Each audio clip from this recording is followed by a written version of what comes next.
Нұрсұлтанда бүтін бір ықшамаудан қақаған суықта жылусыз қалды. Қыруар қаржы төлеп жүргізген газ құбыры суықта қатып қалған. Жұрт бірнеше рет жайын айтып әкімдік алдына барғанмен жағдай оңалар емес.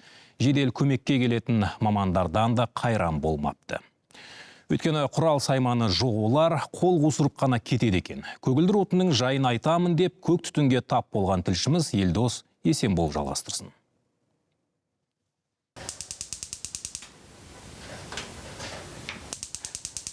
Сарыарқа ауданына қарасты Көктал ауылы тұрғындарының дәл қазіргі жағдайы осы тұтана алмаған газ секілді шарасыз күйде. Жылусыз баспанада бүрсеңдеп отыр. Көгілдір отын болмаған соң уақытлы ас суын әзірлеп іше алмайды. Жыл басында газ құбырын тартқанда бір күн аспан қатқан тұрғындардың сол қуанышы ұзаққа бармапты. Миллион теңге төлеп тартқан газ өшіп қала береді. Салқын күндері осылай қатып қалады. Алда жолы бір рет профилактика деді, күздің басында профилактика деген. Оған көндік. Солтүстік регионның несін білесіңдер, аяздарын 40 градус, 40-тан аса градус болады. Барабалауында не боламыз? Балалар бар, кішкентай немерелер бар. Барлығы мектепке баратын еді, дірілдеп нетіп отырады. Ал жөндеу жұмыстарына жауапты мамандар қоңырауды көңіл күйіне қарай қабылдайды екен. Кейде тіпті байланысу мүмкін емес. Келген күннің өзінде өз шаруасын білмейді деп күйінеді тұрғындар.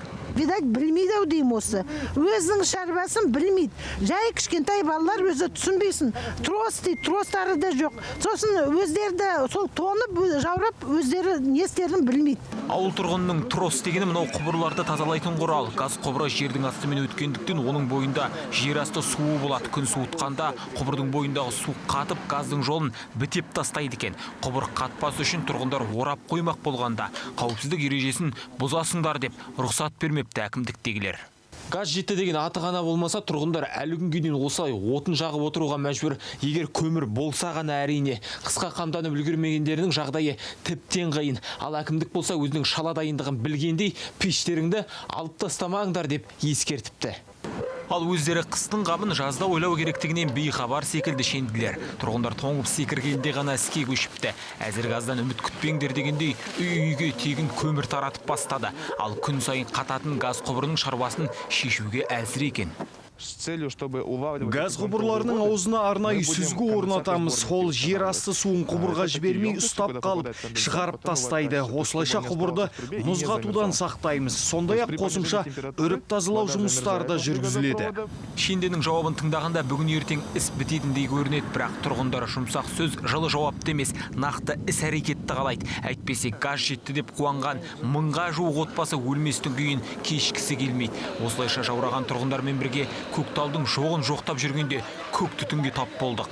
Тұрғындардың газ мәселесін айтып боламыз дегенше көз алдымызда Қарасу көшесіндегі нөмірі 11-ші үйден өрт шықты. Осы маңдағы көршілердің айтуы бойынша бұл үйде қос қария ғана тұрады екен. Әзірге өрттің себебі анықталып жатыр.